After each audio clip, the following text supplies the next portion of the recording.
It was probably the worst day of Harry's entire life. He, Ron, Fred, and George sat together in a corner of the Gryffindor common room, unable to say anything to each other. Percy wasn't there. He had gone to send an owl to Mr. and Mrs. Weasley, then shut himself up in his dormitory. No afternoon ever lasted as long as that one, nor had Gryffindor Tower ever been so crowded, yet so quiet. Near sunset, Fred and George went up to bed, unable to sit there any longer. "She knew something, Harry," said Ron, speaking for the first time since they had entered the wardrobe in the staff room. "That's why she was taken. It wasn't some stupid thing about Percy at all. She found out something about the Chamber of Secrets. That's why she was..." Ron rubbed his eyes frantically. "I mean, she was a pureblood. There can't be any other reason." Harry could see the sun sinking, blood red below the skyline. This is the worst he had ever felt. If only there was something they could do. Anything. "Harry," said Ron, "do you think there's any chance at all that she's not, you know?" Harry didn't know what to say. He couldn't see how Ginny could still be alive. "You know what?" said Ron. "I think we should go and see Lockhart. Tell him what we know. He's going to try and get into that chamber. We can tell him where we think it is, and tell him it's a basilisk in there." Because Harry couldn't think of anything else to do, and because he wanted to be doing something, he agreed. The Gryffindors around them were so miserable and felt so sorry for the Weasleys that nobody tried to stop them as they got up, crossed the room, and left through the portrait hole. Darkness was falling as they walked down to Lockhart's office. There seemed to be a lot of activity going on inside it. They could hear scraping, thumps, and hurried footsteps. Harry knocked, and there was a sudden silence from inside. Then the door opened the tiniest crack, and they saw one of Lockhart's eyes peering through it. "Oh, Mr. Potter, Mr. Weasley," he said, opening the door a mite wider. "I'm rather busy at the moment. If you could be quick." "Professor, we've got some information for you," said Harry. "We think it'll help you." Well, it's not terribly..." The side of Lockhart's face, as they could see, looked very uncomfortable. "I mean, well, all right." He opened the door and they entered. His office had been almost completely stripped. Two large trunks stood open on the floor. Robes, jade green, lilac, midnight blue, had been hastily folded into one of them. Books were jumbled untidily into the other. The photographs that had covered the walls were now crammed into boxes on his desk. "Are you going somewhere?" said Harry. Well, yes," said Lockhart, ripping a life-size poster of himself in the back of the door as he spoke and starting to roll it up. Urgent call. It's unavoidable, boys. I've got to go." "What about my sister?" said Ron jerkily. "Yes, well, as to that, most unfortunate," said Lockhart, avoiding their eyes as he wrenched open a drawer and started emptying the contents into a bag. No one regrets more than I do." "You're the Defense Against the Dark Arts teacher," said Harry. "You can't go now. Not with all this dark stuff going on here." "Well, I must say, when I took the job," Lockhart muttered, now piling socks on top of his robes, "there was nothing in the job I didn't expect it." "You mean you're running away?" said Harry disbelievingly. "After all the stuff you did in your books?" "Books can be misleading," said Lockhart delicately. "You wrote them!" Harry shouted. "My dear boy," said Lockhart, straightening up and frowning at Harry, "do use your common sense. My books wouldn't have sold half as well if people didn't think I'd done all those things. No one wants to read about some ugly old Armenian warlock, even if he did save a village from werewolves. He looked dreadful on the front cover. No dress sense at all. And the witch who banished the Banshee had a hairy chin. I mean, come on." "So, you've just been taking credit for what a load of other people have done?" said Harry incredulously. Harry, said Lockhart, shaking his head impatiently. "It's not nearly as simple as that. There was work involved. I had to track these people down, ask them exactly how they managed to do what they did. Then I had to put a memory charm on them so they wouldn't remember doing it. If there's one thing I pride myself on, it's my memory charms. No, it's been a lot of work, Harry. It's not all book signings and publicity photos, you know. You want fame, you have to be prepared for a long, hard slog." He banged the lids of his trunk shut and locked them. "Let's see. Yes, all right. That's all right. Only one thing left." He pulled out his wand and turned to them. "I'm awfully sorry, boys, but I'll have to put a memory charm on you now. Can't have you blabbing my secrets all over the place. I'd never sell another book." Harry reached his wand just in time. Lockhart had barely raised his when Harry bellowed, "Expelliarmus!" Lockhart was blasted backwards, falling over his trunk. His wand flew high into the air. Ron caught it and flung it out the open window. "Shouldn't have let Professor Snape teach us that one," said Harry furiously, kicking Lockhart's trunk aside. Lockhart was looking up at him, weedy once more. Harry was still pointing his wand at him. What do you want me to do? Said Lockhart weakly. I don't know where the Chamber of Secrets is. There's nothing I can do. Yeah, well, you're in luck, said Harry, forcing Lockhart to his feet at one point. We think we know where it is, and what's inside. Let's go. They marched Lockhart out of his office and down the nearest stairs, along the dark corridor where the messages shone on the wall, to the door of Moaning Myrtle's bathroom. They sent Lockhart in first. Harry was pleased to see that he was shaking. Moaning Myrtle was sitting on the cistern of the end toilet. Oh, it's you, she said when she saw Harry. What do you want this time? To ask you how you died, said Harry. Myrtle's whole aspect changed at once. She looked as though she had never been asked such a flattering question. Oh, it was dreadful, she said with relish. It happened right here. I died in this very cubicle. I remember it so well. I'd hidden because Oliver Hornby was teasing me about my glasses. The door was locked and I was crying, and then I heard somebody come in. They said something funny. It was a different language. I think it must have been. Anyway, what really got me was that it was a boy speaking, so I unlocked the door to tell him to go and use his own toilet, and then... Myrtle swelled up importantly, her face shining. I died. How? Said Harry. No idea, said Myrtle in hushed tones. I just remember seeing a pair of great big yellow eyes. My whole body sort of seized up, and then I was floating away. She looked dreamily at Harry. And then I came back again. I was determined to haunt Olive Hornby, you see. Oh, she was sorry she'd ever laughed at my glasses. Where exactly did you see the eyes? Said Harry. Somewhere over there, said Myrtle, pointing vaguely toward the sink in front of the toilet. Harry and Ron hurried over to it.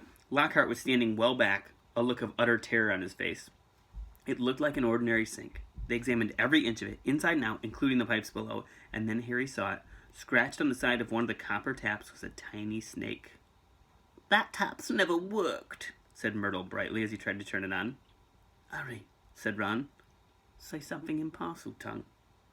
But Harry thought hard. The only times he'd ever managed to speak parcel tongue were when he'd been faced with a real snake. He stared hard at the tiny engraving, trying to imagine it was real. Open up, he said. He looked at Ron, who shook his head. English, he said. Harry looked back at the snake, willing himself to believe it was alive. If he moved his head, the candlelight made it look as though it was moving. Open up, he said, except that the words weren't what he heard. A strange hissing had escaped him, and at once the tap glowed with a brilliant white light and began to spin. Next second, the sink began to move. The sink, in fact, sank right out of sight, leaving a large pipe exposed, a pipe wide enough for a man to slide into. Harry heard Ron gasp and looked up again. He had made up his mind that what he was going to do. I'm going down there, he said. He couldn't not go. Not now that they had found the entrance to the chamber. Not that there was even the faintest, slimmest, wildest chance that Ginny might be alive. Oh, me too, said Ron. There was a pause. Well, you hardly need me, said Lockhart, with a shadow of his old smile. I guess I'll just... He put his hand on the doorknob, but Ron and Harry both pointed their wands at him. You can go first, Ron snarled. White-faced and wandless, Lockhart approached the opening. Boys, he said, his voice feebly. But, boys, what good will it do? Harry jabbed him in the back with his wand. Lockhart slid his legs into the pipe. I really don't think, he started to say, but Ron gave him a push, and he slid out of sight. Harry followed quickly. He lowered himself slowly into the pipe, and then let go. It was like rushing down an endless, slimy, dark slide. He could see more pipes branching off in all directions, but none as large as theirs, which twisted and turned, sloping steeply downwards, and he knew that he was falling deeper below the school than even the dungeons. Behind him, he could hear Ron thudding slightly at the curves.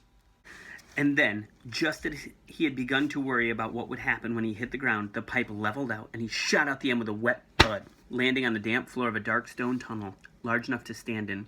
Lockhart was getting to his feet a little way away, covered in slime and as white as a ghost. Harry stood aside as Ron came whizzing out of the pipe, too. We must be miles under the school, said Harry, his voice echoing in the black tunnel. Oh. Under the light, probably, said Ron, squinting around at the dark, slimy walls. All three of them turned to stare in the darkness ahead. Lumos, Harry muttered to his wand, and it lit again. Come on, he said to Ron and Lockhart, and off they went, their footsteps slapping loudly on the wet floor. The tunnel was so dark that they could only see a little distance ahead. Their shadows on the wet walls looked like monstrous in the wand light. "Remember," Harry said quietly as they walked cautiously forward, "any sign of movement, close your eyes straight away." But the tunnel was quiet as the grave, and the first unexpected sound they heard was a loud as Ron stepped on what turned out to be a rat's skull. Harry lowered his wand to look at the floor and saw that it was littered with small animal bones. Trying very hard not to imagine what Ginny might look like if they found her, Harry led the way forward, round a dark bend in the tunnel. "Harry, there's something up there," said Ron hoarsely, grabbing Harry's shoulders. They froze, watching. Harry could just see the outline of something huge and curved, lying right across the tunnel. "Maybe it's asleep, Ron," he breathed, glancing back at the other two. Lockhart's hands were pressed over his eyes. Harry turned back to look at the thing, his heart beating so fast it hurt. Very slowly, his eyes as narrow as he could make them and still see, Harry edged forward, his wand held high. The light slid over a gigantic snakeskin of a vivid poisonous green lying curled and empty across the tunnel floor. The creature that had shed it must have been 20 feet long at least. "Blimey," said Ron weakly. There was a sudden movement behind them. Gilderoy Lockhart's knees had given way. "Get up," said Ron sharply, pointing his wand at Lockhart.